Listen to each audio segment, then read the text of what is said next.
Hello दोस्तों। JIB का हमारा तीसरा पेपर है accounting and financial management for bankers और ये हमारी बुक है जो कि आज हम स्टार्ट करने वाले हैं। इसमें आपके ए से लेके डी टोटल 4 मॉड्यूल हैं और टोटल नंबर ऑफ चैप्टर्स की अगर हम बात करें तो 35 चैप्टर्स आपको इस बुक में कवर करने हैं। ठीक है, तो अकाउंटिंग के 35 चैप्टर्स और इसमें से जो मॉड्यूल ए है उसके चैप्टर नंबर 1 की आज हम लोग शुरुआत करने वाले हैं। सो यूनिट 1 का नाम है हमारा definition scope and accounting standard including IND-AS। तो ये जो चैप्टर है आपका यूनिट 1 ये बहुत ज़्यादा डिटेल में दिया गया आपकी मैकमिलन बुक में। अप्रोक्स 77 पेजेस में इस चैप्टर को दिया गया। और ऑनेस्टली अगर मैं आपके एग्जाम की बात करूँ कि चैप्टर नंबर 1 आपके एग्जाम के लिए कितना ज़रूरी है, तो इसमें 2 से लेकर 3 नंबर तक का आप एक्सपेक्टेशंस कर सकते हो। तो मैक्सिमम 3 मार्क्स के क्वेश्चन इसमें आ सकते हैं। ठीक है, तो जब हम चैप्टर शुरू करेंगे तो मैं आप लोगों को बताऊंगी कि कौन से टॉपिक्स है जिसमें से क्वेश्चन पूछा जाता है। तो आपका जो अकाउंटिंग स्टैंडर्ड है टोटल 29 के आसपास कुछ आपके अकाउंटिंग स्टैंडर्ड है। उस वाले टॉपिक में से आपके जैसे AS4 किस लिए है या AS7 AS5 वो किसके लिए, तो उसी में से आपके क्वेश्चंस बनते हैं। ठीक है, और उसको लेके मैंने आप लोगों के लिए ट्रिक भी बताऊंगी जिससे आप लोग अकाउंटिंग स्टैंडर्ड को रट सके, क्योंकि उसमें हमें कुछ करना नहीं, हमें बस रट्टाफिकेशन करना है। और उसको करने के लिए आप लोगों को जो है ट्रिक अगर रहेगी तो आपके लिए ईजी रहेगा रट्टाफिकेशन। ये वाले टेबल की मैं आप लोगों से बात कर रही थी। ठीक है, पेज नंबर 10 में आपकी ये टेबल दी गई है अकाउंटिंग अकाउंटेंसी स्टैंडर्ड। ठीक है, पेज नंबर 11 में सॉरी। तो यहाँ पे जैसे AS1 किसके लिए है तो वो disclosure of accounting policy, AS2 किसके लिए, AS12 किसके लिए, तो ऐसे करके टोटल आपके 29 AS है। तो ये आप लोगों को याद करने होंगे। तो जब इस टॉपिक पे हम लोग आएंगे तो मैं आप लोगों को ट्रिक बताऊंगी कि किस तरह से आप इनको याद कर पाएंगे, रट पाएंगे, दिमाग में रख पाएंगे, ताकि आपके एग्जाम में जो है सिंपल से क्वेश्चन पूछे जाते हैं। ठीक है, तो ये वाला टॉपिक सिर्फ आपका इंपॉर्टेंट है और इसी को लेके जो है आपका 2 नंबर का क्वेश्चन आप एक्सपेक्ट कर सकते हैं। हमेशा 1 या 2 नंबर का क्वेश्चन इसी में से, इसी टॉपिक में से आता है। तो यही टॉपिक आपका मोस्ट इंपॉर्टेंट इस चैप्टर में है। उससे पहले भी कुछ बेसिक चीजें तो वो चीजें भी हम लोग कवर करेंगे। ठीक है, तो ये आपकी मोस्ट इंपॉर्टेंट चीज है और इसी में से आप लोग चैप्टर में से एक्सपेक्टेशन कर सकते हैं। इसमें बहुत सारी चीजें फालतू भी दे रखी है, मैं आप लोगों को बताऊंगी क्या क्या चीजें जिसको आपको बिल्कुल ही स्किप कर रहा है, उसको जस्ट गो थ्रू करने का भी जरूरत नहीं है। बिल्कुल कुछ चीजें ऐसी है जिनकी बिल्कुल भी जरूरत नहीं है एग्जाम के लिए। चलिए अब हम इंट्रोडक्शन से इसको शुरू करते हैं। तो अकाउंटिंग क्या होता है उन सब के बारे में डिटेल में हम लोग पढ़ेंगे। ठीक है, तो इंट्रोडक्शन में क्या है कि accounting often is called language of business. जैसे मैं आप लोगों से बात कर रही हूँ, ये हिंदी लैंग्वेज है। ठीक है, या फिर लैंग्वेज आपकी इंग्लिश हो सकती है, फ्रेंच, कोई भी लैंग्वेज है। तो लैंग्वेज का मेन पर्पस है कि जो बोलने वाला है और जो सुनने वाला है, तो बोलने वाला अपनी बात सामने वाले को समझा सके, तो उस पर्पस के लिए लैंग्वेज जो है यूज की जाती है। जैसे मैं आपको ये सब्जेक्ट समझाना चाहती हूँ इसलिए मैं आप लोगों से हिंदी में बात कर रही हूँ। इसी तरह से बिजनेस की लैंग्वेज होती है अकाउंटिंग, यानी बिजनेस किस टर्म में बात करता है वो अकाउंटिंग के टर्म में बात करता है। Basic function of any language is to serve the means of communication. तो कोई भी लैंग्वेज होती है उसका काम क्या होता है, कम्युनिकेशन। हम अपनी बात सामने वाले तक पहुंचा पाते हैं। The purpose of accounting is to communicate और report the result of business operation and financial health of organisations. तो अगर हम बात करें अकाउंटिंग की, तो अकाउंटिंग की क्या जरूरत है, अकाउंटिंग की ये जरूरत है कि इससे हम कम्युनिकेट कर पाते हैं, रिपोर्ट कर पाते हैं जो भी बिजनेस ऑपरेशन है। जैसे आपकी मान लीजिए एक दुकान है या आपकी एक फैक्ट्री है या आपकी एक बहुत बड़ी इंडस्ट्री है, कुछ भी है, आप एक बिजनेस के मालिक है, तो आपका बिजनेस किस तरीके से काम कर रहा है, आपकी फाइनेंशियल हेल्थ कैसी है। तो बिजनेस या ऑर्गेनाइजेशन की फाइनेंशियल हेल्थ का पता कैसे चलेगा कि वो प्रॉफिट में है या लॉस में है, तो अकाउंटिंग हमें बताता है। हम बिजनेस की अकाउंटिंग करते हैं, उससे हमें पता लगता है कि हमारा बिजनेस अच्छा चल रहा है, कैसी फाइनेंशियल पोजीशन हमारे बिजनेस की और रिजल्ट क्या हमारे बिजनेस ऑपरेशन का। ठीक है, तो ये सारी बातें हमें कौन बताता है, ये अकाउंटिंग बताता है। ठीक है, जो हमारा बिजनेस है वो हमसे बात नहीं कर सकता, लेकिन अकाउंटिंग जो है बिजनेस के लिए हम लोग अकाउंटिंग इस्तेमाल करते हैं। अकाउंटिंग एक तरह से लैंग्वेज है बिजनेस की। ठीक है, तो बिजनेस हमसे किस टर्म में बात करता है, अकाउंटिंग के टर्म में बात करता है। तो अकाउंटिंग से हमें आइडिया लग जाएगा कि हमारा बिजनेस अच्छा चल रहा है, उसकी फाइनेंशियल पोजीशन कैसी है और जो बिजनेस ऑपरेशन हम कर रहे हैं उसका रिजल्ट कैसा है, उसकी रिपोर्ट के बारे में हमें पता चलता है अकाउंटिंग की हेल्प से। अकाउंटिंग की जो डेफिनेशन है, American institute of certified public accountant ने एक बहुत अच्छी डेफिनेशन दी है। इन्होंने बोला है accounting is the art of recording. तो जो अकाउंटिंग है वो एक आर्ट है जिसमें हम रिकॉर्ड करते हैं, क्लासिफाई करते हैं, समराइज करते हैं एक सिग्निफिकेंट मैनर में in terms of money transactions and event which are in part at least a financial characters. तो इसमें जो भी हम बिजनेस एक्टिविटी कर रहे हैं उसको हम लोग रिकॉर्ड करेंगे, फिर रिकॉर्ड करने के बाद उसको क्लासिफाई करेंगे कि कौन सी एक्टिविटी किसके रिगार्डिंग है, फिर उसको हम समराइज करेंगे समरी में, और उससे हमें पता लगेगा कि और जो भी हम समराइज कर रहे हैं वो मनी के टर्म में, ट्रांजेक्शंस के टर्म में या इवेंट के टर्म में होना चाहिए, और उससे हम अपनी फाइनेंशियल जो पोजिशन है अपने बिजनेस की वो पता कर सकते हैं। ठीक है, तो यही हमारा बेसिक डेफिनेशन है अकाउंटिंग का। और AICPA और APB के द्वारा भी एक डेफिनेशन दी गई है अकाउंटिंग की। इसमें बोला गया है कि accounting is the service activity which provide quantitative financial information to help. तो जो डिसीजन मेकर्स है उनको डिसीजन लेने में हेल्प करता है ये क्वांटिटेटिव फाइनेंशियल इन्फॉर्मेशन, मतलब फाइनेंशियल इन्फॉर्मेशन की हेल्प से डिसीजन ले पाते हैं कि कौन से रिसोर्स का इस्तेमाल करना है, कौन से का नहीं करना है। ठीक है, तो ये फाइनेंशियल एक्टिविटी है, ये सर्विस एक्टिविटी कौन, अकाउंटिंग। इसमें बोला ये एनालिटिकल डिसिप्लिन है जो कि डिफाइन करता है, मेजर करता है, क्लासीफायर समरी करता है डेटा रिलेटेड। तो जो हमारी इकोनॉमिक ट्रांजेक्शंस है उसके रिगार्डिंग जो डेटा है उसको मेजर करना, क्लासीफाई और समराइज करने का काम होता है अकाउंटिंग का। इसका एक और भी है, इसमें बोला है कि an information system which collect and communicate economic information about economic activity. तो जो इकोनॉमिक एक्टिविटी हो रही है किसी भी ऑर्गेनाइजेशन में, तो उसके रिगार्डिंग इन्फॉर्मेशन को कलेक्ट करना और उसको कम्युनिकेट करना, ये अकाउंटिंग का मेन काम है। ठीक है, तो मेन चीज अकाउंटिंग के बारे में यहाँ पे बोली गई है। यहाँ पे आता है nature and purpose of accounting. तो अकाउंटिंग का क्या क्या पर्पस है, किस तरह की अकाउंटिंग की जाती है। तो जो अकाउंटिंग है उसके फॉलोइंग पर्पस है। इसमें बोला है सिस्टमैटिक क्लासिफिकेशन, तो जो भी बिजनेस की ट्रांजेक्शंस उसको क्लासिफाई किया जा रहा है, जो भी इवेंट्स हो रहे हैं, जो भी ट्रांजेक्शंस हो रही है बिजनेस में उसको रिकॉर्ड किया जा रहा है और रिकॉर्ड करने के बाद उसकी समरी बनाई जा रही है। ठीक है, तो इसमें जो भी बिजनेस ट्रांजेक्शंस है, अलग अलग टाइप की एक्टिविटी को पहले हम क्लासीफाई करेंगे, फिर उसको हम लोग रिकॉर्ड करेंगे जो भी इवेंट्स है, और लास्ट में उसको हम लोग समराइज करेंगे। जैसे हम लोग कोई ऐसे लिखते हैं ना, तो लास्ट में समरी होता है जिसमें टोटल जो भी हमारे ऐसे का जो बेसिक थीम है, जो सार है, वो हम अपने ऐसे के समरी में लिखते हैं। तो सेम ऐसे यहाँ पे भी होता है, जो भी इवेंट्स हमने रिकॉर्ड किया तो उसको हम लोग समराइज करते हैं। समराइज कैसे करते हैं, हम ट्रायल बैलेंस बनाते हैं। ठीक है, और उससे फिर बैलेंस शीट और प्रॉफिट और लॉस बनाने का काम करते हैं, किससे, ट्रायल बैलेंस से। तो ये चीज हम समरी में करते हैं। फिर लास्ट में क्या रहता है, इंटरप्रेटिंग द फाइनेंशियल ट्रांजेक्शंस। तो जो हमने डेटा को रिकॉर्ड किया, जो हमने फाइनेंशियल स्टेटमेंट बनाई, उससे हमें पता लगता है कि बिजनेस जो फाइनेंशियल ट्रांजेक्शंस है उसका रिजल्ट क्या है, यानी बिजनेस किस तरीके से काम कर रहा है। आगे हमारे फीचर्स ऑफ अकाउंटिंग। अकाउंटिंग के क्या क्या फीचर्स है, तो फीचर्स में वही बात है जो हम लोगों ने यहाँ पे भी पढ़ी है।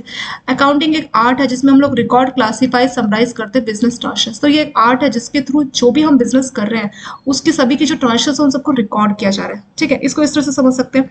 मान लीजिए किसी की दुकान है, वो दुकानदार क्या कर रहा है, अपनी कॉपी में, डायरी में लिख रहा है कौन कौन से लोग जो है उसकी दुकान से सामान लेना है, तो उसने रिकॉर्डिंग किया। उसके बाद उसने देखा कि जैसे कुछ लोग उधार में सामान लेके गए और कुछ लोगों ने पैसा दिया, मतलब इमीडिएटली कैश देके गए, तो उनको वो क्लासीफाई करेगा कि उधार वाले कौन से और जिन्होंने पैसे की इमीडिएट पेमेंट की कैसे है। तो उसने उसको क्लासीफाई कर लिया, अलग अलग कर लिया। फिर उसके समरी बना रहा है। समरी में क्या करेगा, trial balance, profit and loss account और बैलेंस शीट बनाने का काम करेगा। तो ये काम समरी में किया जाएगा। ठीक है, तो अकाउंटिंग में यही होता है, रिकॉर्ड करना, क्लासीफाई करना और उसकी समरी बनाना। फिर समरी कैसे बनाते हैं वो हमने देखा ना, trial balance, profit loss, balance sheet और कैश फ्लो अकाउंट। तो इनके थ्रू हम लोग उसकी समरी जानते हैं। और इसमें जो है, जैसे आप लोग बैलेंस शीट देखते हैं तो आप हमें बताया कि असेट्स कौन से, लायबिलिटीज कौन सी है, तो आसानी से हम लोग उस समरी को देख के बेटर वे में बिजनेस को समझ पाते हैं। फिर बोला है कि जो अकाउंटिंग होता है इसमें जो भी ट्रांजेक्शंस होती है उसको मनी की टर्म में रिकॉर्ड किया जाता है। तो जो भी मॉनेटरी ट्रांजेक्शंस है उसी को हम लोग लिखेंगे, क्योंकि जो बिजनेस है उसका पर्पस क्या है, पैसा कमाना, प्रॉफिट अर्न करना। तो जो चीज हमने फ्री में किसी को दे दी तो उसकी हम एंट्री नहीं करेंगे। तो जो पैसे की टर्म में मेजर किया जा सकता है उसी को हम अपनी अकाउंटिंग में रिकॉर्ड करते हैं। नेक्स्ट है accounting record only transactions of financial character. तो जो ट्रांजेक्शंस फाइनेंशियल कैरेक्टर की उसी को हम लोग रिकॉर्ड करेंगे। इसको एक एग्जांपल से हम लोग बेहतर वे में समझ पाएंगे। जैसे लेट अस से a very high speed computer is bought. एक बिजनेस कंपनी ने, एंटिटी ने 1 लाख रुपए का बहुत अच्छी स्पीड का कंप्यूटर खरीदा, but the entries in the book of account will not record the computer efficiency और ब्रांड। तो कौन सी ब्रांड का है, कैसी एफिशिएंसी, ये सब हम अपनी बुक ऑफ अकाउंट में एंट्री नहीं करेंगे, लेकिन हम उसका जो कॉस्ट प्राइस है, कितने का हमने कंप्यूटर खरीदा, 1 लाख का, सिर्फ हम वो लिखेंगे। इतनी अच्छी ब्रांड का है, बहुत अच्छी एफिशिएंसी का है, यानी हमने एक 30,000 का कंप्यूटर खरीदा या 1 लाख का कंप्यूटर खरीदा, दोनों की इक्वल वैल्यू हमारे अकाउंटिंग की टर्म्स में, क्योंकि वो एक फाइनेंशियल कैरेक्टर को ही रिप्रेजेंट करते हैं। भले 30,000 का हो या 1 लाख का कंप्यूटर, दोनों की एंट्री उसकी कॉस्ट प्राइस के हिसाब से होगी। ये अच्छी ब्रांड का या बहुत अच्छी एफिशिएंसी का कंप्यूटर, इस बात से अकाउंटिंग को कोई फर्क नहीं पड़ता। ठीक है, तो वही चीज इस पॉइंट नंबर 3 में बोली गई है। Point number 4, accounting interpret the financial data. तो इससे हमें फाइनेंशियल डेटा का पता लगता है। अकाउंटिंग से जो हम फाइनेंशियल डेटा को समझ सकते हैं। फाइनेंशियल डेटा को कैसे समझ सकते हैं, जैसे फॉर एग्जाम्पल ए बैंक में study the balance sheet of entity before. जैसे कोई कंपनी बैंक से लोन लेने जाती है, तो बैंक, अगर आप लोग एसएमई ब्रांच में आप लोगों ने कभी पोस्टिंग हुआ हो, तो अगर एसएमई लोन आप देते हैं किसी कंपनी को, तो आप उनसे उनकी जो बैलेंस शीट है वो मांग लेते हैं कि 3 साल की अपनी बैलेंस शीट दिखाइए। ठीक है, तो बैलेंस शीट से आपको क्या पता लगेगा कि बिजनेस एंटिटी क्या काम करती है, इसका कितना प्रॉफिट हुआ, कितना लॉस हुआ, तो वो सारी चीजें आप बैलेंस शीट से समझ सकते हैं। कितने असेट्स है इस कंपनी के, कितनी लायबिलिटीज है। अभी असेट्स और लायबिलिटीज क्या होता है, आपके घर में आपने टीवी खरीदा, फ्रिज खरीदा, आपके नाम पे एक घर है, तो ये सभी आपके असेट्स है जिस चीज का आप मालिक है। आपने लोन ले रखा है, पर्सनल लोन ले रखा है 10 लाख का, हाउसिंग लोन ले रखा है 20 लाख का, तो जो आपने लोन ले रखे हैं ये आपकी लायबिलिटीज है। तो सेम कंपनी ने कितने लोन ले रखे हैं वो सारे उसकी लायबिलिटी में होगी, और कितनी चीजें हैं, कितनी चीजें जिसकी कंपनी मालिक है तो वो उसके असेट्स होंगे। तो इससे हमें पता लग जाएगा अगर असेट ज्यादा लायबिलिटी के तो उसका मतलब कंपनी एक अच्छी पोजीशन पे, अगर उसकी लायबिलिटी ज्यादा, उधार ज्यादा है एज कम्पेयर टू असेट, तो वो खराब पोजीशन में। तो उस तरह की कंपनी को बैंक लोन देने से जनरली अवॉइड करते हैं। तो इससे जो है बैंक को पता लग जाता है कि फाइनेंशियल डेटा कंपनी किस स्टेट में है। ठीक है, तो अकाउंटिंग उसमें भी जो है मदद करता है, क्योंकि अकाउंटिंग में हम लोग जब समरी करते हैं तो बैलेंस शीट रेडी करते हैं, तो बैलेंस शीट बहुत काम आती है, फाइनेंशियल डेटा को समझने में ये बहुत मदद करता है। ठीक है, तो पर्पस एंड ऑब्जेक्टिव अकाउंटिंग, अब इसका पर्पस क्या क्या होता है अकाउंटिंग का वो हम लोग देखते हैं थोड़ा सा। पहला है to keep a systematic record, तो जो भी चीजें उसका सिस्टमेटिक वे में रिकॉर्ड रखा जाता है अकाउंटिंग की हेल्प से। इसमें लिखा है it is very difficult to remember, तो जो भी ट्रांजेक्शंस होती है, जैसे हमने सिंपल सा दुकानदार का एग्जांपल लिया, उसको नहीं याद सुबह से शाम तक में कितने कस्टमर आए, कौन कितने का सामान लेके गया, तो दुकानदार जानना चाहता है कि उसका जो दुकान है वो प्रॉफिट में है लॉस में, तो क्या कर रहा है डायरी में सारी एंट्रीज को लिख रहा है। तो वही चीज इसमें भी लिखी है कि सिस्टमेटिक रिकॉर्ड जो है अकाउंटिंग की हेल्प से किया जाता है। It is very difficult to remember all the business transactions, कितनी बिजनेस ट्रांजेक्शंस हुई तो दिमाग में याद करना बहुत ही मुश्किल है। अकाउंटिंग जो है इस काम को पूरा कर देता है, क्योंकि इसमें जो भी एंट्री है उसको लिखा जाता है, रिकॉर्ड किया जाता है, जो भी फाइनेंशियल ट्रांजेक्शंस है उन सभी को यहाँ पे रिकॉर्ड किया जाता है। ठीक है, तो वही सब इसमें लिखा है।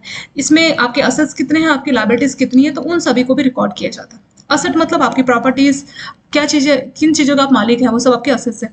लायबिलिटीज आपके लोन कितने हैं, तो उन सभी चीजों की जो है एंट्री की जाती है अकाउंटिंग में। सेकेंड है to ascertain the result of operations, तो अकाउंटिंग से हमें मदद मिलती है। It help to ascertain the result, profit हुआ या हमें लॉस हुआ, मतलब हम जो बिजनेस कर रहे हैं वो फायदे में जा रहा है या लॉस में जा रहा है, तो उसको समझने में भी अकाउंटिंग हमारी मदद करता है। तो जो हम ऑपरेशन कर रहे हैं, जो एक्टिविटी कर रहे हैं, उसको समझने में, प्रॉफिट में है हमारा बिजनेस या लॉस में, उसको समझने में अकाउंटिंग हमारी मदद करता है। तीसरा है to ascertain the function financial position, तो जो बिजनेस है उसकी फाइनेंशियल पोजीशन कैसी है उसको समझने में भी अकाउंटिंग हमारी मदद करता है। फिर लिखा है कि in addition to profit a businessman must know his financial position, तो एक बिजनेसमैन क्या जानना चाहता है कि वो प्रॉफिट में है या नहीं है। ठीक है, तो वो तो मदद करता है, वो पॉइंट नंबर 2 में हमने देखा। इसके साथ बिजनेसमैन अपनी फाइनेंशियल पोजीशन जानना चाहता है। फाइनेंशियल पोजीशन मतलब अभी उसके पास कितना कैश है, कितने असेट्स है उसके पास, कितनी लायबिलिटीज है, उस सब के बारे में बिजनेसमैन जानना चाहता है, तो अकाउंटिंग उसमें भी मदद करता है। This helps a businessman to know his financial strength, उसके पास ज्यादा कैश अवेलेबल है या कम है, या कैश की शॉर्टेज है, या उसकी लायबिलिटीज लोन बहुत बढ़ गई है, या उसके पास असेट्स बहुत कम रह गए, तो उन सबको समझने में, उसकी फाइनेंशियल स्ट्रेंथ को समझने में अकाउंटिंग मदद करता है। नेक्स्ट है to facilitate rational decision making, तो बिजनेस ऑर्गेनाइजेशन को डिसीजन लेने में भी अकाउंटिंग मदद करता है। इस कैसे करता है, accounting record and financial statement, तो जितनी भी एंट्रीज है सबको रिकॉर्ड करता है, जो भी फाइनेंशियल स्टेटमेंट है वो बनाता है, तो उससे जो है डिसीजन अगर आप लेना चाहते हैं तो आपको मदद मिल जाती है। तो बिजनेसमैन को डिसीजन लेने में मदद करता है अकाउंटिंग, किस तरह के बिजनेस, किस तरह के डिसीजन, जैसे शुड ए पार्ट और प्रोडक्ट बी मेड, तो फैक्ट्री में जो प्रोडक्ट बन रहा है तो क्या वो फैक्ट्री में बनाना चाहिए या बाहर से खरीदना चाहिए। ठीक है, ये देखना पड़ेगा, तो इस डिसीजन में भी अकाउंटिंग मदद करता है। Second, we should be reasonable selling price की, मतलब व्हाट शुड बी, मतलब किस रेट पे हम अपने प्रोडक्ट या सर्विस को बेचेंगे। तीसरा, कितना डिस्काउंट हम अपने स्पेशल कस्टमर को ऑफर करेंगे, तो इस तरह के डिसीजन में भी अकाउंटिंग हमारी मदद करता है। ठीक है, कौन सा डिसीजन कि फैक्ट्री में ये प्रोडक्ट बनाना है या हमें बाहर से आउटसोर्स करना चाहिए। दूसरा, ये जो प्रोडक्ट है उसका सेलिंग प्राइस कितना रखना है। तीसरा, कि मैक्सिमम डिस्काउंट हम अपने कस्टमर को कितना ऑफर कर सकते हैं। तो इन सभी क्वेश्चंस के आंसर्स अकाउंटिंग हमें देता है, तो डिसीजन मेकिंग में हेल्प करते हैं। नेक्स्ट आपका आ गया to satisfy the requirement of law, तो लॉ के हिसाब से जैसे हमारा कंपनी एक्ट है या सोसाइटी एक्ट है, पब्लिक ट्रस्ट एक्ट है, तो इन एक्ट के हिसाब से भी बोला गया है कि अकाउंटिंग जो है हमें मेंटेन करना चाहिए। तो इसमें लिखा है entity such as company, society, public trust are compulsory required to maintain accounts as per law. तो लॉ के हिसाब से कौन कौन से law, company law, society act, public trust act, तो उस लॉ में बोला गया है कि कोई भी कंपनी, सोसाइटी, पब्लिक ट्रस्ट, उनको कंपल्सरी जो है अपने अकाउंट्स को मेंटेन करना पड़ेगा। बाद में आईटी अगर कुछ पूछती है आपसे डिटेल, तो आप अपने अकाउंट की डिटेल दिखा सकते हैं कि हाँ, इतना प्रॉफिट हुआ, इतना लॉस हुआ, तो वो एंट्रीज आपको मेंशन करनी होती है, मेंटेन करनी होती है रेगुलर बेसिस पे, ये कंपल्सरी है। ठीक है, तो कंपनीज को कंपनी एक्ट के हिसाब से, जो सोसाइटीज काम करती है उनके ऊपर सोसाइटी एक्ट लागू होता है, और जो पब्लिक ट्रस्ट है उनके ऊपर पब्लिक ट्रस्ट एक्ट होता है, तो उनके हिसाब से भी जो है आपको अकाउंटिंग मेंटेन करना होता है। जो भी एंट्रीज है उन सबका अकाउंट आपको मेंटेन करना होता है, तो लॉ की रिक्वायरमेंट को भी ये पूरा करता है। फिर इसके बाद इसके फायदे बोले कि फाइनेंशियल अकाउंटिंग के क्या क्या फायदे, तो इससे आपको इन्फॉर्मेशन मिल जाती है जिससे आप डिसीजन ले पाते हैं। और to serve primary those users who have limited authority, ability और रिसोर्स टू ऑब्टेन इन्फॉर्मेशन, तो बोल रहा है कि जिनके पास ज्यादा रिसोर्सेज नहीं है या लिमिटेड अथॉरिटी, तो उनको भी काफी फाइनेंशियल स्टेटमेंट और जो इन्फॉर्मेशन है वो पता लग जाता है। ये जो इन्फॉर्मेशन होता है, तो ये इन्वेस्टर्स या क्रेडिटर्स यानी जो बैंक को कंपनी को लोन दे रहे हैं, इन्वेस्टर्स जो उनके शेयर में इन्वेस्ट कर रहे हैं, तो उनको भी जो यूजफुल इन्फॉर्मेशन है अकाउंटिंग उनको भी यूजफुल इन्फॉर्मेशन देता है। और to provide users with information for predicting, comparing and evaluating the earning power. तो जो एंटरप्राइज है वो कितना अर्न कर पा रही है, उसकी अर्निंग पावर कैसी है, तो उसके बारे में भी इन्फॉर्मेशन देता है, उसकी प्रोडक्शन या कंपेयरिंग में ये हेल्प करता है। तो ये जो है इस बात की भी इन्फॉर्मेशन देता है जिससे हम समझ पाते हैं कि जो मैनेजमेंट है उसकी एबिलिटी कैसे है, वो एंटरप्राइज के रिसोर्स को कितना इस्तेमाल कर पा रहे हैं, ठीक है, ताकि जो एंटरप्राइज के गोल है उसको अचीव किया जा सके। तो उस इन्फॉर्मेशन में भी हमारी अकाउंटिंग मदद करता है। या और भी कोई ट्रांजेक्शंस या कोई इवेंट जो कि जरूरी है प्रिडिक्शंस करने के लिए, ठीक है, या कंपनी की अर्निंग पावर को समझने के लिए, तो उन सब के बारे में, उन सब की जो इन्फॉर्मेशन है वो भी अकाउंटिंग प्रोवाइड करता है। तो ये सारे हमारे फायदे होते हैं अकाउंटिंग के। अब आपका नेक्स्ट आता है हिस्टोरिकल पर्सपेक्टिव। इसको पढ़ने से पहले हम लोग थोड़ा सा रिवाइज करेंगे अभी तक हम लोगों ने जो भी पढ़ा है, ठीक है। तो शुरुआत हमने कहाँ से की थी, बेसिक हमने अकाउंटिंग से की थी कि अकाउंटिंग क्या होता है और ये किस काम आता है। तो अकाउंटिंग को आप बोल सकते हैं बिजनेस की लैंग्वेज। जैसे मैं आप लोगों से हिंदी में बात करूँ, ऐसी बिजनेस तो हमसे किस वे में बात करेगा, वो अकाउंटिंग की में बात करेगा। बिजनेस खुद से नहीं बोल सकता मैं प्रॉफिट में चल रहा हूँ या मैं लॉस में चल रहा हूँ। आप लोग बिजनेस की जो अकाउंटिंग एंट्री करेंगे और उससे आपको पता लगेगा कि लॉस में, प्रॉफिट में। सिंपल सी भाषा में, एक दुकानदार ने अपनी दिन भर में कोई सामान बेचा तो उसको पता लगेगा ना मैंने खरीदा कितना है और बेचा कितने में।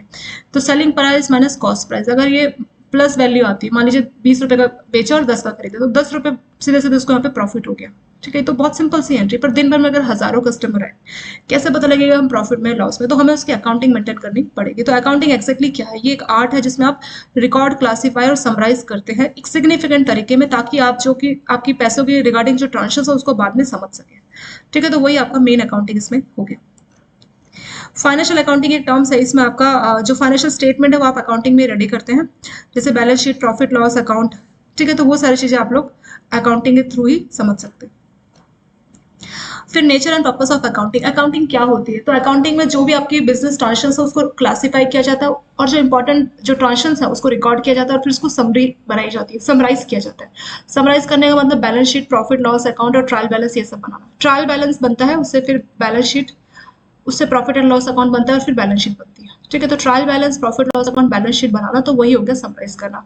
और इससे जो हमें फाइनेंशियल ट्रांजेक्शंस का पता लगता है, जो हमने रिकॉर्डेड डेटा थे ना उसकी हेल्प से हम लोग फाइनेंशियल ट्रांजेक्शंस के बारे में इंटरप्रिटेशन करते हैं।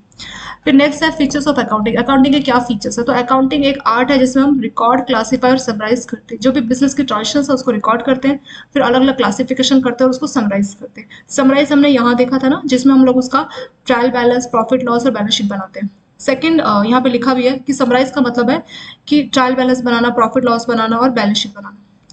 और जब हम रिकॉर्ड कर रहे हैं ना, तो उसमें हर तरह की जो ट्रांजेक्शंस है फाइनेंशियल, उन सबको रिकॉर्ड किया जा रहा है, ठीक है। और सिर्फ रिकॉर्ड ही नहीं करना, हमें उसको एक ऑर्डर वे में, प्रॉपर वे में रिकॉर्ड करना है, ताकि बाद में हम उसको क्लासीफाई कर सके। जिस हिसाब से नेचर है ट्रांजेक्शन का उसको हम क्लासीफाई करेंगे, ठीक है। और फिर हम क्या करेंगे, उसको समराइज करेंगे, यानी ट्रायल बैलेंस बनाएंगे, फिर उसे प्रॉफिट एंड लॉस और फिर उसे बैलेंस शीट हम लोग बनाएंगे।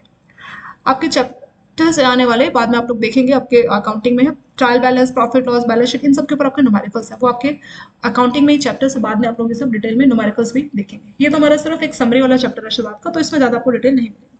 फिर सेकंड है अकाउंट में जो ट्रांजेक्शन है मनी की टर्म में रिकॉर्ड किया जाता है, मतलब जो चीज हमने फ्री में की उसकी रिकॉर्डिंग अकाउंटिंग में नहीं की जाएगी। तीसरा, अकाउंट में जो भी ट्रांजेक्शन है वो फाइनेंशियल कैरेक्टर का होना चाहिए, ठीक है। जैसे आपने 1 लाख का कंप्यूटर खरीदा तो इसको आप कॉस्ट प्राइस के हिसाब से रिकॉर्ड करोगे, ये नहीं लिखोगे कि इसकी एफिशिएंसी बहुत अच्छी है या इस ब्रांड का कंप्यूटर है, वो लिखने का जरूरत नहीं है, सिर्फ आप फाइनेंशियल कैरेक्टर के हिसाब से उसको रिकॉर्ड करोगे। जो अकाउंटिंग है इससे आपको फाइनेंशियल डेटा के बारे में पता लगता है, जैसे बैलेंस शीट है, किसी कंपनी की बैलेंस शीट से आप समझ सकते हैं कि ये कंपनी प्रॉफिट में है, लॉस में, और आपको अगर लोन देना है नहीं देना, तो बैलेंस शीट को देख के आप समझ सकते हैं। तो इससे फाइनेंशियल डेटा से जो है अकाउंटिंग हमारे फाइनेंशियल डेटा को समझने में भी मदद करता है। फिर आगे था कि अकाउंटिंग का क्या पर्पस है, अकाउंटेंसी का क्या काम है, क्या इसका पर्पस है, क्या ऑब्जेक्टिव है। तो एक चीज, पहला इसका पर्पस है to keep a systematic record. इसमें सभी चीजों का सिस्टमेटिक वे में रिकॉर्ड किया जाता है, जो भी आपके असेट्स है, जो भी लायबिलिटीज है, तो उन सबको रिकॉर्ड किया जाता है अकाउंटिंग में। सेकंड है to ascertain the result of operations. Accounting help in ascertaining the result, profit earn और loss suffered in a business during a, किसी टाइम में आपको प्रॉफिट या हुआ या लॉस हुआ, तो जो आप बिजनेस ऑपरेशन कर रहे हैं उससे आपको फायदा हो रहा है, नुकसान हो रहा है, तो उसको समझने में अकाउंटिंग हमारी मदद करते हैं। तीसरा है to ascertain the financial position, कोई बिजनेस का फाइनेंशियल पोजीशन कैसा है, मतलब एक बिजनेस ये जानना चाहता है प्रॉफिट में है या लॉस में, तो वो तो सेकंड पॉइंट में कवर हो गया। उसके साथ वो ये भी जानना चाहता है कि अभी हमारे पास कितना कैश है, कितना हमने लोन लिया है, कितने हमारे असेट्स है, तो इसको जानने में भी अकाउंटिंग मदद करता है। चौथा है टू फैसिलिटेट रैशनल, तो डिसीजन लेना चाह रहे हैं आप अपनी कंपनी के रिगार्डिंग कि कुछ प्रोडक्ट है उसको हम लोग आउटसोर्स करें या फिर खुद से अपनी फैक्ट्री में बनाएं, कितना हम सेलिंग प्राइस रखें अपने प्रोडक्ट या सर्विस का, कितना हम डिस्काउंट दें किसी स्पेशल कस्टमर को, तो इन सभी डिसीजन में भी अकाउंटिंग हमारी मदद करता है।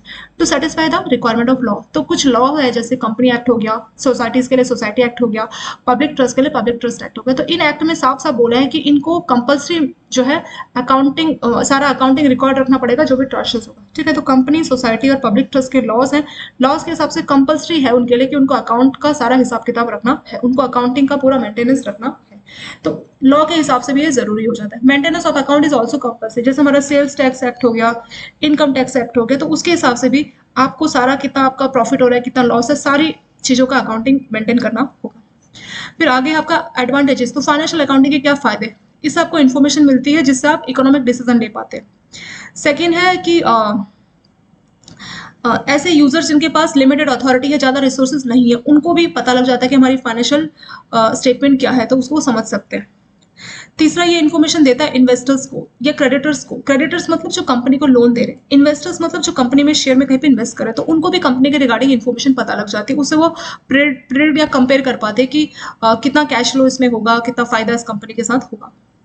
और कुछ भी आपको प्रेडिक्ट करना है या कंपेयर करना है या एवेल्यूएट करना है, मतलब कंपनी की इंटरप्राइज की अर्निंग पावर कैसी है, ठीक है, उसको कंपेयर करना, प्रेडिक्ट करना, उन सब में भी अकाउंटिंग मदद करता है। मैनेजमेंट की एबिलिटी कैसे है कि वो अपने रिसोर्स को बेस्ट वे में इस्तेमाल कर रहा है जिससे इंटरप्राइज का गोल पूरा हो रहा है, तो इस चीज को समझने में भी अकाउंटिंग मदद करता है। और आप ट्रांजेक्शन के रिगार्डिंग या बाकी इवेंट के रिगार्डिंग इन्फॉर्मेशन को प्रेडिक्ट कर रहे हैं, कंपेयर कर रहे हैं, तो उसमें भी अकाउंटिंग हमारी मदद करती है। तो ये सारे अकाउंटिंग के फायदे इसमें हो गए। नेक्स्ट हेडिंग हमारा हिस्टोरिकल पर्सपेक्टिव, तो इसकी शुरुआत कब से हुई, तो बोलते हैं कि जब से पैसे इट इज एज, तो जब से पैसा आना शुरू हुआ ना, जब से लोगों ने पैसे को इस्तेमाल करना शुरू किया, तो तब से अकाउंटिंग का इस्तेमाल हो रहा है, तो ऐसा बोला जाता है। तो वही चीज यहाँ पे भी लिखी है, बहुत ही एंशिएंट टाइम से इसको इस्तेमाल किया जा रहा है। It is old age the beginning of the use of money, तब जब से लोगों ने, पहले क्या था, बार्टर सिस्टम था, जैसे किसी को चीनी चाहिए, किसी को चीनी चाहिए, दूसरे के घर में मान लीजिए गेहूं है, तो गेहूं वाला चीनी ले लेता था उसको, और दूसरे वाला चीनी, मतलब आपके घर में चीनी है, दूसरे के घर में गेहूं है, तो आपको 1 किलो चीनी चाहिए तो आप उसको 1 किलो गेहूं दे दो और वो आपको चीनी दे देगा। तो इस तरह से बार्टर सिस्टम चलता था। फिर बाद में पैसा आया, तो पैसे के थ्रू आप कुछ भी खरीद सकते थे, तो जब पैसा आया तो उसी टाइम पे जो है अकाउंटिंग सिस्टम भी शुरू हो गई, even under the barter system. तो बोल रहे जब बार्टर सिस्टम था तब भी वहां पे अकाउंटिंग को इस्तेमाल किया जाता था, ठीक है। अर्थशास्त्र जो था वहां पे इसके बारे में, अकाउंटिंग कैसे सोसाइटी में इस्तेमाल होता है, तो अर्थशास्त्र में ये बुक है, इसमें इसके बारे में बताया गया। तो यहाँ पे बोला है इन द प्रेजेंट कंटेक्स्ट, अभी की अगर हम लोग बात करें तो 4 फेज है आपके अकाउंटिंग एवल्यूशन में। यहाँ पे एक पहले आपका स्टीवर्डशिप अकाउंटिंग, सेकेंड है फाइनेंशियल अकाउंटिंग, और भी यहाँ पे लिखा हुआ है 4-5 टाइप की, कॉस्ट अकाउंटिंग, और फिर आपका management accounting, social responsibility accounting, human resource accounting, inflation accounting. तो इतने सारे अकाउंटिंग के हम लोग यहाँ पे डिस्कशन करेंगे। चलिए 1 बाय 1 देखते हैं कि कौन कौन से टाइप की अकाउंटिंग किस काम आती है। तो अलग अलग टाइप की आपकी अकाउंटिंग यहाँ पे दी गई है। पहला आता है आपका फाइनेंशियल अकाउंटिंग। फाइनेंशियल अकाउंटिंग का क्या मतलब है, तो फाइनेंशियल अकाउंटिंग का अगर हम सिंपल सी डेफिनेशन बोले तो जो भी आपकी फाइनेंशियल ट्रांजेक्शन हो रही है, जब भी आप बिजनेस कर रहे हैं, आपकी जो फाइनेंशियल ट्रांजेक्शन हो रही है उन सबको रिकॉर्ड करना, क्लासिफाई करना, समराइज करना, वही आपका फाइनेंशियल अकाउंटिंग। तो इसमें जो आपकी फाइनेंशियल ट्रांजेक्शंस हो रही है उन सबका रिकॉर्ड किया जाएगा, क्लासिफाई और समराइज किया जाएगा, ठीक है। तो यहाँ पे इन्होंने एग्जैक्ट डेफिनेशन आपको नहीं दी, यहाँ पे एक तरह से उन्होंने पर्पस बताया कि क्या पर्पस है इसका। तो फाइनेंशियल अकाउंटिंग का जो मेन पर्पस यही है कि जो भी आपकी फाइनेंशियल ट्रांजेक्शंस होगी, कुछ आपके मैकमिलन बुक में डेफिनेशन को बहुत क्लियर वे में नहीं दिया गया, हम लोग पूरा पैराग्राफ पे रीड करते हैं बट हमें समझ में नहीं आता इसमें क्या बोलना चाह रहे हैं। तो ये जो फाइनेंशियल अकाउंटिंग है, सिंपल से इसकी डेफिनेशन है कि जो भी हम बिजनेस में फाइनेंशियल ट्रांजेक्शंस कर रहे हैं उन सबको रिकॉर्ड करना, क्लासिफाई और समराइज करना, वही पर्पस है हमारी फाइनेंशियल अकाउंटिंग का, ठीक है। तो वही चीज इसमें लिखी गई है। हम लोग समराइज कैसे करते हैं, ये लोग हम ये चीज हम पहले देख चुके हैं कि हम प्रॉफिट और लॉस अकाउंट जो है कंपनी का बनाते हैं। पहले हम लोग ट्रायल बैलेंस बनाते हैं, फिर प्रॉफिट लॉस और फिर बैलेंस शीट। तो इससे हमें पता लगता है कि हमारी ऑर्गेनाइजेशन फाइनेंशियल टर्म में किस तरीके से काम कर रही है। तो इससे हमें असेट के बारे में, प्रॉफिट के बारे में, लायबिलिटीज के बारे में पता लग जाता है। जो कंपनी के शेयर होल्डर है तो उनको जानना जरूरी है कि जो उन्होंने इन्वेस्ट किया है, क्योंकि जितना उनका शेयर है उतने ही वो लायबल है कंपनी के लिए। तो जो शेयर होल्डर है वो कंपनी के बारे में जानना चाहते हैं कि ये कंपनी का फाइनेंशियल पोजीशन कैसा है, क्योंकि शेयर होल्डर की भी लायबिलिटी होगी, फाइनेंशियल पोर्शन उनके लिए भी जरूरी है। तो शेयर होल्डर को जो इन्फॉर्मेशन मिलती है वो फाइनेंशियल अकाउंटिंग से ही मिलती है, क्योंकि उससे वो फाइनेंशियल हेल्थ अपनी कंपनी के जिसके उन्होंने शेयर लिए तो वो उसको समझ पाते हैं। ठीक है, तो वही इसमें लिखा हुआ है।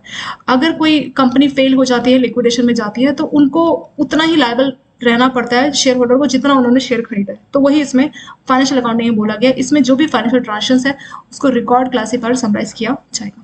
सेकेंड आता है आपका कॉस्ट अकाउंटिंग। कॉस्ट अकाउंटिंग का क्या पर्पस होता है? तो कॉस्ट अकाउंटिंग का सिंपल सा मतलब है, यहाँ पे देखिए, इसमें cost accounting seek to ascertain the cost of unit produce and sold और service rendered by business with a view to control over this cost. तो जो भी आप यूनिट्स बना रहे हैं, कोई कंपनी है मान लीजिए, आप बिस्किट के पैकेट बना रहे हैं, तो कितना खर्चा आ रहा है, कितनी कॉस्ट आपकी आ रही है उस बिस्किट के पैकेट को बनाने के लिए, ठीक है, और आप उसको बेच रहे हैं तो कितनी कॉस्ट में आप उसको बेच रहे हो। तो कॉस्ट अकाउंटिंग पैसों के बारे में बात करते हैं कि कितना कॉस्ट इन्वॉल्व है किसी भी प्रोडक्ट को बनाने में, किसी भी सर्विस को देने में, आपको कितना कॉस्ट आ रहा है, इससे आप कंट्रोल कर पाते हैं। तो हम लोग कॉस्ट अकाउंटिंग क्यों पढ़ते हैं? हम इसलिए पढ़ते हैं ताकि ये जो कॉस्ट है उसको हम लोग कंट्रोल कर सके। कॉस्ट अकाउंटिंग से हम समझ पाते हैं कि एक बिस्किट के पैकेट को बनाने में मान लीजिए आपने सोचा 3 रुपए का खर्चा आ रहा है और उस पैकेट को आप लोग 5 रुपए में बेच रहे हैं, तो हम उसकी कॉस्ट को कंट्रोल करने की कोशिश करते हैं कॉस्ट अकाउंटिंग को समझने से। This cost to assess the profit, तो हम उसकी कॉस्ट को कंट्रोल करेंगे तो उससे हम प्रॉफिट जो है अचीव कर पाएंगे और जो इंटरप्राइज है वो बेटर एफिशिएंट वे में चल पाएगी। तो एफिशिएंसी का क्या मतलब है? एफिशिएंसी का यही मतलब है कि जैसे मान लीजिए बैंक में क्या है, पहले क्या था कि 3 सीट पे 3 क्लर्क बैठते थे, अब उन 3 सीट पे 2 क्लर्क से 3 सीटों का काम लिया जा रहा है, यानी हमने उनकी एफिशिएंसी को एक तरह से बढ़ा दिया। तो सेम ऐसे अगर आप लोग कॉस्ट कटिंग करेंगे तो आप जो है प्रॉफिट को बढ़ाएंगे और एफिशिएंसी को भी इंप्रूव करेंगे। तो यही पर्पस होता है कॉस्ट अकाउंटिंग का। तो कॉस्ट अकाउंटिंग में जो चीजें प्रोड्यूस हो रही है, चाहे वो गुड्स प्रोड्यूस हो रहा है या कोई आप सर्विसेज दे रहे हैं, तो उसके लिए कितना खर्चा आ रहा है, कितनी कॉस्ट पड़ रही है, जो उसको बेच रहे हैं उसमें कितनी कॉस्ट लग रही है, तो उसको हम स्टडी करते हैं और उसकी वजह से हम कॉस्ट को कंट्रोल कर पाते हैं। और कॉस्ट को कंट्रोल करने से क्या होगा, हम प्रॉफिट में रहेंगे हम, और हमारी इंटरप्राइज की एफिशिएंसी भी बढ़ेगी। वही आपका कॉस्ट अकाउंटिंग। नेक्स्ट आता है हमारा मैनेजमेंट अकाउंटिंग। मैनेजमेंट अकाउंटिंग क्या है? तो मैनेजमेंट अकाउंटिंग किस लिए काम आता है? तो मैनेजमेंट अकाउंटिंग को समझने से जो मैनेजमेंट है वो डिसीजन ले पाती है, सही डिसीजन ले पाती है पॉलिसी के रिगार्डिंग। यहां से इसको देखेंगे, management accounting is concern with preparation and presentation of accounting. इसमें अकाउंटिंग को प्रिपेयर और प्रेजेंट किया जाता है, एंड कंट्रोलिंग इन्फॉर्मेशन, तो जो भी इन्फॉर्मेशन उसको कंट्रोल किया जाता है in a form that assist management in formulation of policy and decision making on various matter connected with routine और नॉन रूटीन ऑपरेशंस। तो जो भी बिजनेस एंटरप्राइज है, तो जो भी बिजनेस ऑर्गेनाइजेशन या एंटरप्राइज है, उसके रूटीन या नॉन रूटीन जो एक्टिविटी वो कर रहा है उसको लेके जो इन्फॉर्मेशन है देने का काम करता है कौन? Management accounting. इससे जो मैनेजमेंट है, क्योंकि पॉलिसीज को बनाना किसका काम है? पॉलिसीज बनाना, डिसीजन मेकिंग, ये हमारे मैनेजमेंट का काम है। तो मैनेजमेंट अकाउंटिंग से जो है अकाउंटिंग को प्रिपेयर और प्रेजेंट किया जाता है मैनेजमेंट के सामने, और फिर मैनेजमेंट उसके रिगार्डिंग डिसीजन लेते हैं कि कौन सा रूटीन या नॉन रूटीन ऑपरेशन है, उसके रिगार्डिंग कोई डिसीजन लेना है या कोई पॉलिसीज बनानी है, तो मैनेजमेंट अकाउंटिंग को समझ के मैनेजमेंट जो है सही डिसीजन ले पाता है। यही पर्पस है हमारी मैनेजमेंट अकाउंटिंग का। नेक्स्ट आता है आपका सोशल रिस्पॉन्सिबिलिटी अकाउंटिंग। तो सोशल रिस्पॉन्सिबिलिटी अकाउंटिंग किस बारे में बात करते हैं? ये बात करता है कि जैसे मान लीजिए आपकी कंपनी है, वो कोई प्रोडक्ट बना रही है, मान लीजिए ऑयल के कोई प्रोडक्ट बना रही है जिससे उस एरिया में बहुत ज्यादा पॉल्यूशन हो रहा है, तो आपकी सोशल एक रिस्पॉन्सिबिलिटी भी बनती है। तो सोशल रिस्पॉन्सिबिलिटी अकाउंटिंग उसी के बारे में बात करता है कि ऐसा नहीं कि आपने किसी गांव में बहुत अच्छी ग्रीनरी थी, आपने वहां पे जंगलों को काट के अपनी फैक्ट्री वहां पे बना दी, ठीक है, और आप वहां पे बहुत पॉल्यूशन कर रहे हैं। पहले वो जगह बहुत हरी भरी बहुत अच्छी थी, आप बहुत पॉल्यूशन कर रहे हैं, जिसकी वजह से वहां में गाँव में पहले लोगों की खेती में बहुत अच्छी प्रोडक्टिविटी होती थी, पर आपके पॉल्यूशन की वजह से जो पेड़ पौधे वो सब मुरझा गए और उनकी प्रोडक्टिविटी बहुत खराब हो गई। यानी कंपनी को रिस्पॉन्सिबिलिटी लेनी पड़ेगी कि आपकी वजह से उस एरिया की जो ग्रीनरी है वो खराब होगी, वहां के लोगों की जो आमदनी थी वो तो खेती बाड़ी पे डिपेंड थे, फार्मर्स, उनको आपने इफेक्ट किया, तो आपकी एक सोशल रिस्पॉन्सिबिलिटी बनती है। तो इस बारे में बात किया जाता है सोशल रिस्पॉन्सिबिलिटी अकाउंटिंग में, ठीक है। तो वही हो गया आपका सोशल रिस्पॉन्सिबिलिटी अकाउंटिंग। पहले इसका बहुत ज्यादा रोल नहीं था। जो सोशल रिस्पॉन्सिबिलिटी अकाउंटिंग है ना, ये नया है, ये नया डेवलपमेंट है अकाउंटिंग में। अब सोचिए, अभी से 30-35 साल पहले लोग कहाँ इतने अवेयर थे कि वो सोचे कि हाँ एक फैक्ट्री आएगी तो फिर उससे उस एरिया में दिक्कत होगी, तो पहले लोग ज्यादा अवेयरनेस नहीं थी। अभी जो है ये नया कंसेप्ट है अकाउंटिंग का, और इससे जो है लोगों को सोशल अवेयरनेस मिला है, ठीक है। अभी बहुत पुराना नहीं है, लास्ट इसको नोटिस किया गया सोशल रिस्पॉन्सिबिलिटी वाले को लास्ट 2 डिकेड्स, यानी लास्ट 20 ईयर से, 20 साल पहले से इसको नोटिस किया जाने लगा है। सोशल रिस्पॉन्सिबिलिटी अकाउंटिंग में क्या हो रहा है कि आपके जो भी डिसीजन होंगे तो आपको देखना होगा कि आपके बिजनेस डिसीजन का सोशल इफेक्ट क्या पड़ेगा, तो वो भी आपको इसमें देखना होगा। तो कई सारे several social scientist and social workers all over the world have been drawing the attention of government. तो जो सोशल साइंटिस्ट है या जो सोशल वर्कर्स है तो वो गवर्नमेंट का या जो लोग हैं कंट्रीज में उनका ध्यान अटेंशन लाने की कोशिश कर रहे हैं कि कितना डेंजर हो सकता है इन्वायरमेंट को, इकोलॉजी को, इंडस्ट्री की ग्रोथ से। नई नई इंडस्ट्रीज ग्रो कर रही है तो उससे हमारे इन्वायरमेंट को कितना खतरा होगा, तो वो सभी का ध्यान लाने की कोशिश की जा रही है गवर्नमेंट को, क्योंकि गवर्नमेंट ही तो पॉलिसीज ये सब बना सकती है कंपनीज के regarding. The role of business in the society is increasing coming with greater. तो बोल रहे जो भी बिजनेस सोसाइटी में तो उसको अच्छे से देखना होगा कि उनकी वजह से कितना लोगों को इम्पैक्ट हो रहा है। जो मैनेजमेंट है, मैनेजमेंट को रिस्पॉन्सिबिलिटी लेनी पड़ेगी, सिर्फ एक बिजनेस को एफिशिएंट वे में कंडक्ट करने के लिए ही नहीं और प्रॉफिटेबिलिटी के लिए नहीं, बल्कि जो सोशल वेलबींग है, ये जो प्रोग्रेस है उसको भी उनको देखना पड़ेगा। तो ये इसमें बोला गया। तो सोशल रिस्पॉन्सिबिलिटी अकाउंटिंग में किस बारे में बात की जाती है कि जो आपकी बिजनेस का प्रॉफिट है वो तो आपके लिए है, बट साथ में आपको देखना है कि आपके बिजनेस की वजह से इन्वायरमेंट या इकोलॉजी को कितना खतरा है, तो उस इसके इफेक्ट की बात की जाती है सोशल रिस्पॉन्सिबिलिटी अकाउंटिंग में। नेक्स्ट आता है आपका human resource accounting. Human resource accounting की शुरुआत 1964 में की गई थी पहली बार, और ये थे आपके हेरमनसन। इन्होंने ह्यूमन रिसोर्स अकाउंटिंग के बारे में बात की थी। तो ह्यूमन रिसोर्स अकाउंटिंग में किसके बारे में बात की जाती है? ह्यूमन रिसोर्स कौन है? कंपनी के जो स्टाफ है उन एम्प्लॉयज के बारे में बात करना, उनको कितनी नॉलेज, ट्रेन, उन सब के बारे में बात किया जाता है। ये देखिए यहाँ से लिखा है human resource accounting is a branch of accounting. तो ये भी एक टाइप की अकाउंटिंग है that seeks to report and emphasis the importance of human resource. तो इस अकाउंटिंग में रिपोर्ट किया जाता है, जोर दिया जाता है इस बात पे कि human resource knowledgeable, trained, loyal and committed employees in a company earning process and total assets।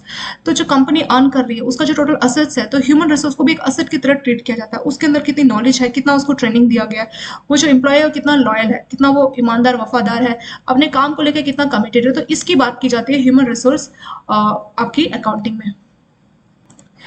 It is a process. अब ह्यूमन रिसोर्स अकाउंटिंग में क्या होगा, इसमें आइडेंटिफाई और मेजर किया जाएगा डेटा अबाउट ह्यूमन रिसोर्स। तो जो स्टाफ है उनके बारे में डेटा को आइडेंटिफाई और मेजर किया जाएगा and communicate this information to interested parties. तो जो इंटरेस्टेड है उनको उसके बारे में बताया जाएगा। इस अकाउंटिंग में मतलब इन्वेस्टमेंट कितना किया जा रहा है स्टाफ में, जैसे स्टाफ को आप ट्रेनिंग दे रहे हैं तो एक तरह से इन्वेस्टमेंट है, या रिप्लेसमेंट कॉस्ट की अगर आपके एम्प्लॉयज है जिनकी प्रोडक्टिविटी कुछ भी नहीं है तो उनको आप रिप्लेस कर रहे हैं, उसकी बात भी इसमें की जाएगी। ठीक है, और एम्प्लॉयज का वैल्यू क्या है ऑर्गेनाइजेशन का, उन सब की बात इसमें की जाएगी। नेक्स्ट आता है आपका इन्फ्लेशन अकाउंटिंग। ये लास्ट आपका टाइप्स ऑफ अकाउंटिंग में। तो इन्फ्लेशन अकाउंटिंग क्या होता है? Inflation accounting is concern with adjustment in the value of assets. तो जो भी आपके असेट्स है उसका करंट प्राइस या फिक्स प्राइस कितना है, तो उसमें कितना एडजस्टमेंट होगा उसकी वैल्यू में, एंड जो भी आपको प्रॉफिट हो रहा है उसमें in the light of change in price level. तो इन्फ्लेशन आप लोग जानते हैं, जैसे मान लीजिए इन्फ्लेशन का क्या मतलब है, टाइम के साथ चीजों के प्राइसेस बढ़ते हैं। अभी मेरे पास मान लीजिए 10 रुपए, तो 10 रुपए में मैं क्या कर सकता हूँ, एक 10 रुपए का बिस्किट का पैकेट खरीद सकता हूँ। अभी 2 साल बाद क्या पता हो 10 रुपए का बिस्किट का पैकेट 20 रुपए हो जाए, मान लीजिए। इन्फ्लेशन के कारण क्या होता है, महंगाई बढ़ जाने के कारण मेरे को 20 रुपए में 20 रुपए देने पड़ेंगे एक बिस्किट के पैकेट के लिए। यानी इन्फ्लेशन अकाउंटिंग में जो भी हमारे असेट्स है या जो भी हमारा प्रॉफिट है, तो उसको हम लोग प्राइस लेवल के हिसाब से जो चेंज आ रहा है उसके हिसाब से उसको एडजस्ट करते हैं। तो इन्फ्लेशन अकाउंटिंग में हमारे जो भी असेट्स है उनको और जो भी हमारे प्रॉफिट है, तो जिस हिसाब से प्राइस लेवल चेंज हो रहा है उसके हिसाब से उसको हम एडजस्ट करते हैं अपने असेट्स को, और जो भी हमारे प्रॉफिट है उसको चीजें महंगी हो रही है तो उसके हिसाब से हम उस जो अकाउंटिंग है इसमें उसको एडजस्ट करते हैं। जैसे मान लीजिए कोई कंपनी है, उसकी कोई प्रॉपर्टी है जिसकी कीमत है 1 करोड़। ये कंपनी ने ये प्रॉपर्टी मान लीजिए 10 साल पहले खरीदी थी 1 करोड़ में, बट अब उसकी रेट शायद 2 करोड़ हो गई होगी। तो हम अकाउंटिंग में देखेंगे कि जो 1 करोड़ की प्रॉपर्टी 10 साल पहले ली गई, अब उसकी इन्फ्लेशन के कारण रेट हो गया है 2 करोड़, तो उसकी एंट्री 2 करोड़ के हिसाब से की जाएगी। तो वही हो गया आपका इन्फ्लेशन अकाउंटिंग। इसके साथ आपकी जो टाइप्स ऑफ अकाउंटिंग है वो यहाँ पे कंप्लीट इसमें हो गई। नेक्स्ट है हमारा न्यू अकाउंटिंग सिस्टम। इसको हम लोग पार्ट 2 से स्टार्ट कर लेंगे। ठीक है, पार्ट 2 से हमारा आगे का जो टॉपिक है इसको हम लोग पार्ट 2 में डिस्कस करेंगे। और शॉर्ट में हमने जो 6-7 टाइप की अकाउंटिंग पढ़ी, इसको हम लोग थोड़ा सा रिवाइज कर लेते हैं। तो अकाउंटिंग कितने टाइप की उसके बारे में हम लोग बात करेंगे। फाइनेंशियल अकाउंटिंग से पहले आपका स्टीवर्डशिप अकाउंटिंग था। तो स्टीवर्डशिप अकाउंटिंग क्या होता है, पहले टाइम में ये हम लोग शायद भूल गए थे, इसको हम लोग ने नहीं देखा था, सीधे हम लोग फाइनेंशियल अकाउंटिंग से आ गए थे। ये मैं आपको भी बता देती हूँ। स्टीवर्डशिप अकाउंटिंग में क्या होता था कि पहले जो अमीर लोग होते थे ना, वेल्थी पीपल, वो क्या करते थे, स्टीवर्ड्स को एम्प्लॉय करते थे। और स्टीवर्ड्स का काम क्या होता था कि उनकी प्रॉपर्टी को मैनेज करना। अब जो अमीर आदमी है उसके पास बहुत सारा पैसा है, पर उसको प्रॉपर्टी मैनेजमेंट के लिए कोई चाहिए। जैसे पुराने जमाने में लोग मुंशी ऐसे रखते थे ना, पुरानी पिक्चरों में आपने देखा होगा, मुंशी जो है अमीर जमींदार की प्रॉपर्टी को मैनेज करने का सारा काम करता। तो ये एक तरह से स्टीवर्ड्स भी वही होते थे जो प्रॉपर्टी को मैनेज करने का काम करते थे। This stewards rendered an account of, तो वो एक अपना जो ऑनर्स है उनके लिए वो एक अकाउंट मेंटेन करते थे, और इनका मेन काम क्या होता था कि जो भी बिजनेस की एंट्रीज है उन सबको रिकॉर्ड करते थे, जिसको हम लोग बुक कीपिंग बोलते हैं। बुक कीपिंग कुछ भी नहीं है, जो एंट्रीज हो रही है उसको किताब में रिकॉर्ड करके रखना। मुंशी क्या करता था, एक किताब में सारी एंट्री लिखता था, और जब जमींदार मंथली या जब भी उसको डेटा पूछता था वो अपनी किताब में देख के बताता था। तो सेम वही काम आपकी स्टीवर्डशिप के द्वारा किया जाता था, वही आपकी स्टीवर्डशिप अकाउंटिंग होती है। तो मतलब कोई रिच पर्सन है, उसने स्टीवर्ड को अपॉइंट किया कि वो उसके बिहाफ पे उसकी प्रॉपर्टी को सबको मैनेज करे, ठीक है। अब जमींदार है, मान लीजिए गांव में लोगों से कुछ कलेक्ट कर रहा है, कुछ टैक्स कलेक्ट कर रहा है, पहले तो यही सब चलता था। तो वो जो है जो स्टीवर्ड होते थे उनको एम्प्लॉय किया जाता था रिच पर्सन के द्वारा, वेल्थी लोगों के द्वारा, कि उनकी प्रॉपर्टी को मैनेज करे, ठीक है। वही जो है स्टीवर्ड्स क्या करते थे, एक बुक में सारी एंट्री करते थे, जिसको हम लोग बोलते हैं बुक कीपिंग। तो वही होता है आपका स्टीवर्डशिप अकाउंटिंग। सेकेंड है फाइनेंशियल अकाउंटिंग। तो इसमें जो भी आपकी फाइनेंशियल ट्रांजेक्शंस है उसको रिकॉर्ड, क्लासीफाई और समराइज किया जाएगा। समराइज करना वही प्रॉफिट लॉस अकाउंट बनाना, ट्रायल बैलेंस और बैलेंस शीट बनाना। फाइनेंशियल अकाउंटिंग के बाद अगला आता है आपका कॉस्ट अकाउंटिंग। कॉस्ट अकाउंटिंग में जो भी आपकी चीजें होंगी उसके ऊपर कितना खर्चा आ रहा है उसके बारे में बात की जाएगी। जैसे आप कोई चीज प्रोड्यूस कर रहे हैं तो उसकी कॉस्ट कितनी पड़ रही है, बेच रहे तो कितनी कॉस्ट पड़ रही है, कोई सर्विस दे रहे तो कितनी कॉस्ट पड़ रही है। तो इससे क्या फायदा होगा, अगर हमें कॉस्ट पता लगेगा तो हम उसकी कॉस्ट पे कंट्रोल कर पाएंगे, और कंट्रोल कर पाएंगे तो हमारी बिजनेस प्रॉफिट बढ़ेगी और काम की एफिशिएंसी जो वो भी बढ़ेगी। तो वही होता है आपका कॉस्ट अकाउंटिंग। तो कॉस्ट अकाउंटिंग में जो खर्चे हैं उसके बारे में, कितना कॉस्ट पड़ रहा है कोई गुड्स को बनाने में, सर्विस को देने में, उसके बारे में बात की जाती है। नेक्स्ट आता है मैनेजमेंट अकाउंटिंग। मैनेजमेंट अकाउंटिंग में जो इन्फॉर्मेशन है मैनेजमेंट का साथ शेयर की जाती है अकाउंटिंग के रिगार्डिंग, जिससे मैनेजमेंट डिसीजन ले पाता है। कोई पॉलिसी बनानी है मैनेजमेंट को, या कोई डिसीजन लेना है, ठीक है, कोई भी रूटीन या नॉन रूटीन ऑपरेशन है बिजनेस का, तो इसके थ्रू जो है मैनेजमेंट को डिसीजन लेने में मदद मिलती है। नेक्स्ट आता है हमारा सोशल रिस्पॉन्सिबिलिटी अकाउंटिंग। तो सोशल रिस्पॉन्सिबिलिटी अकाउंटिंग जो है अकाउंटिंग का नया फेज है, और इसमें जो है जो सोशल अवेयरनेस है उसके बारे में यहाँ पे बात की जाती है। सोशल अवेयरनेस किस टर्म में, जैसे कोई कंपनी है, किसी एरिया में कोई कंपनी है, तो उस कंपनी का इन्वायरमेंट में कितना खतरा है या इकोलॉजी को कैसे इंपैक्ट कर रही है, तो उसकी बात की जाती है सोशल रिस्पॉन्सिबिलिटी अकाउंटिंग। और ये बहुत पुराना नहीं है, ये 20 साल पहले से इसके बारे में बात की जाने लगी है, और बहुत से सोशल साइंटिस्ट या सोशल वर्कर्स ने गवर्नमेंट का ध्यान इस बात की तरफ खींचने की कोशिश की गई कि कितना खतरा इन कंपनीज की वजह से, इंडस्ट्रियल ग्रोथ की वजह से जो है इन्वायरमेंट को बनता है। तो उसकी बात सोशल रिस्पॉन्सिबिलिटी अकाउंटिंग में की जाती है। नेक्स्ट आता है ह्यूमन रिसोर्स अकाउंटिंग। तो ह्यूमन रिसोर्स अकाउंटिंग की शुरुआत 1964 में हेरमन सर ने की थी, और इन्होंने बोला था ह्यूमन रिसोर्स अकाउंटिंग क्या है। ये अकाउंटिंग का एक ब्रांच है जिसमें रिपोर्ट और एम्फेसिस किया जाता है, ह्यूमन रिसोर्स की इंपॉर्टेंस को देखा जाता है, उनके अंदर कितनी नॉलेज है, कितनी ट्रेनिंग है, कितने वो लोग लॉयल है, कितने कमिटेड है अपने काम को लेके, ठीक है। और जो है ह्यूमन रिसोर्स को एज ए असेट ट्रीट किया जाता है, और इसमें आइडेंटिफायर और मेजर किया जाता है ह्यूमन रिसोर्स के रिगार्डिंग डेटा, और जहां पे वो इन्फॉर्मेशन चाहिए वो इन्फॉर्मेशन वहां पे भेजा जाता है। लास्ट हमारा इन्फ्लेशन अकाउंटिंग। इन्फ्लेशन अकाउंटिंग में कोई भी जो असेट्स है उसके प्राइस में चेंज आता है, प्राइस बढ़ गया या कोई चेंज आ रहा है, तो उसमें किस हिसाब से एडजस्टमेंट होगा उसके बारे में बात की जाएगी। जो भी कंपनी के असेट्स है या उसके जो प्रॉफिट है उसको इन्फ्लेशन के हिसाब से, जो प्राइस चेंज हो गया तो उसके हिसाब से उसको एडजस्ट किया जाता है। एग्जाम्पल के तौर पर किसी कंपनी ने 10 साल पहले 1 करोड़ का कोई प्रॉपर्टी खरीदा, वो कंपनी की प्रॉपर्टी है, या कंपनी जो जिस जगह पे बनी है उसकी कीमत है 1 करोड़ रुपए, मतलब वो जो कंपनी का प्रेमाइसिस है, जो अपनी फैक्ट्री खोली है, 10 साल पहले आपने 1 करोड़ की बनाई, बट अभी उसकी कीमत इन्फ्लेशन की वजह से 2 करोड़ हो गई है। तो हम अपनी बुक में जो फिक्स असेट की जो एंट्री करेंगे, जब हमने 10 साल पहले अपना फिक्स असेट लिखा तो हमने लिखा होगा 1 करोड़, लेकिन अब उसको हम लोग लिखेंगे 2 करोड़। क्यों? क्योंकि इन्फ्लेशन के कारण उसका रेट 2 करोड़ हो गया। तो वही है इन्फ्लेशन अकाउंटिंग। चलिए, इसके साथ पार्ट 1 हो गया हमारा कंप्लीट। पार्ट 2 में इसके आगे वाले टॉपिक को हम लोग डिस्कस करेंगे। वीडियो अगर आप लोगों को अच्छी लगे तो वीडियो को लाइक, सब्सक्राइब, शेयर जरूर करें। Thank you so much for watching this video.